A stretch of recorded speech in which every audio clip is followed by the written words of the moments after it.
I mean, this is my fantasy, yeah. If you disagree with any of you, please say so. My idea is this, and I've discussed it a bit with Tommy and lots of other people. If I can demonstrate to the people in Dudley that I can be a positive voice for community cohesion, for development, for campaigning against the evils and the terrorism and the child grooming and all the rest of it, then that will help me a lot in the forthcoming election. And one way of doing that is, if you were to announce a second march, say in early May, that you're going to come back and do another march about the mosque, about the planning commissions, whatever else, etc. And then we have 2 meetings with the chief of police, members of the Muslim community. We all play our roles. You say, yeah, we're going to do a march, we campaign, etc. They say, no, don't do a march, etc. We play the roles. We have a second meeting where things are a bit calmer. Then in the third one, we have a press conference where we say that we were going to you say that we were going to do a march. The chief of police, Afzal Amin, former army officer, members of the Muslim community, we've sat together, we've had some discussions, and we realised that we're on a campaign against these things, and we're going to work closer together in addressing these evils in our society. And we want the rest of the country to pay attention to this model of working to avoid conflict and bloodshed and tension and so on. That will achieve 3 things. Firstly, it will bring the English Defence League out of the shadows into the mainstream political debate. 100%. Suddenly, now, you're going to be a casualty because you left, a new chairman came, and look at the change. So you're going to get all the credit. You're going to become a casualty. You're looking for credit, mate. You're not looking for it. I'm just saying that, you know, they're going to think about how this happened. So when you say, well, as the chairman, you know, my political philosophy is that negotiation, discussion, working partnership, etc. You know, people will listen. The second thing you will achieve is the issues that you want to campaign against. Nationally, people will think, okay, actually, there's a better model of dealing with them than we've had so far.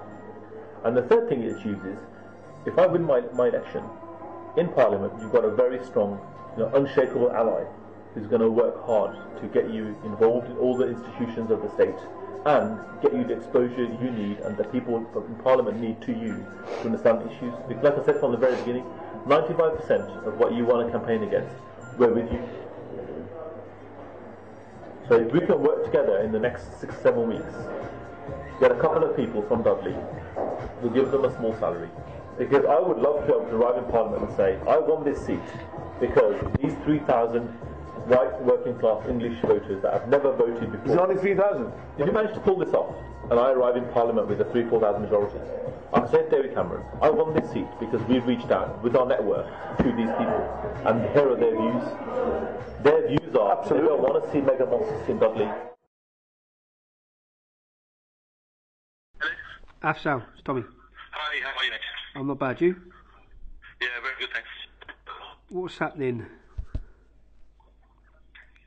How you doing, mate? Can you hear me? Sorry, I got bunged. Yeah, so did you get home all right that evening? Yeah, I got home. I didn't get home till 4 o'clock. The M1 was shut.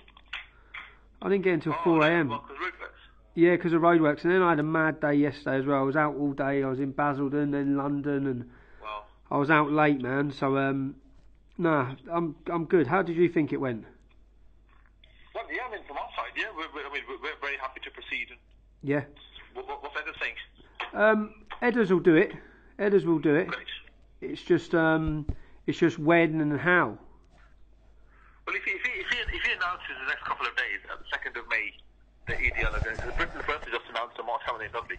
Britain First have announced one in Dudley. When for? Yeah, let me just check my email. I've not read the email yet, I just received it. Let me just see what it says.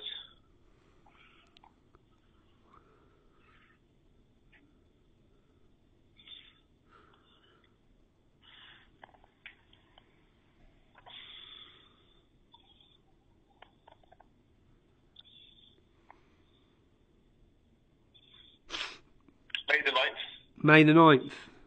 Yeah. Okay, so when do you want Edders to announce his for? 2nd of May. 2nd of May. Yeah. Okay, and do you know what he should be saying? Because you know you said you need 2 people on the ground, and you met Andy, didn't you? Yeah, of course, yeah. He's thinking of Andy and someone else because Andy knows everyone in Cateshill. He knows everyone in all those areas. Yeah. So he's thinking of those. It's just Edders doesn't know what he's offering them, what he's actually putting to them, what he's saying to them, how many days, what he needs them to do. Edders is not aware of really what he can say to them, who's paying them, etc., or whether he doesn't know what to say to them. You know what I mean? You pay them, because that No. would be illegal. You can't pay them. No, okay. Yeah, that would be illegal. So what's being proposed to you is that you hire them, Okay. and then we'll work out what contribution, if any, they can make directly to our campaign and what they can do directly for you. But let's talk about that face to face. Yep. Okay then. Cool. No Yeah, problem. because we obviously can't hire people in that way, because that would be against election rules, and we don't want to break any rules. That's okay. So what? So Yeah. I'll pay them, and then we'll sort something out between me and you. Yeah, of course, yeah, of course. Yeah. No problem. Okay. Yeah. So let's talk about that face to face. Yeah. Okay. So if they go ahead and say that Britain First will march on the 9th of May, Yeah.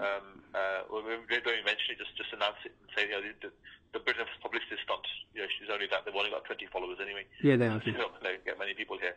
But the EDL, we are going to march again on the 2nd of May, and then we'll start our formal.